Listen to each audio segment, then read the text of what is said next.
It's me, Bads Veron. It's another day, another ka-vlog-vlogan. For today's kabaglagan, outfit check na muna tayo. For today's ganap, pumunta kami sa Orchid Gardens Resort Complex. May entrance fee nga ito na 50 pesos. Pagpasok mo pa nga lang ay bubungad na sa'yo ang mga iba't ibang mascot dito. Tuwing malapit nga ang Pasko ay nagbubukas itong pasyalan na ito at marami talagang pumupunta ng mga tao. Minsan na nga lang ako lalabas, akala siguro ni Spider-Man ako si MJ Watson.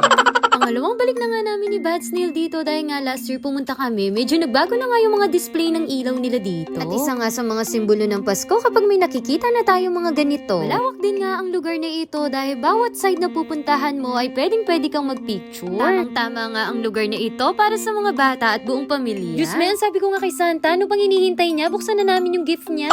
Meron nga din sila ditong hot air balloon na pwede mong sakyan pero hindi aandar.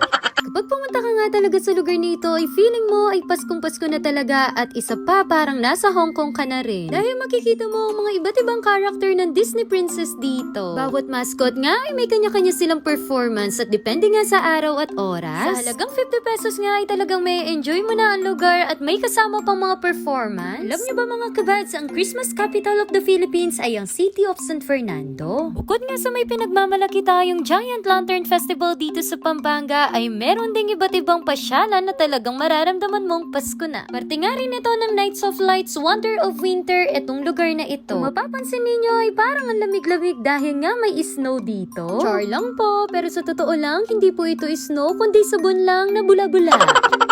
At kailangan nga medyo may mahaba kang pasensya na hihintayin muna sa'yo o babagsak yung snow ay hindi pala yung bula-bula.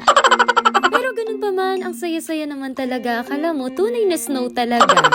Habang ine-edit ko nga itong video na ito, siguro kotang-kota na ako sa pagiging bata ko. Sa susunod siguro, gagawin ko ng totoo, pupunta na talaga ako sa lugar na kung saan may snow. Bukod nga sa magandang pasyalan ay may iba't ibang pagkain nga rin dito. Hindi nga lang Christmas capital of the Philippines ang Pampanga, kundi culinary capital of the Philippines din. Kaya kung ako sa'yo, magjojowa na ako ng Kapampangan dahil hindi lang masasarap magluto kundi magaganda rin. Char lang po.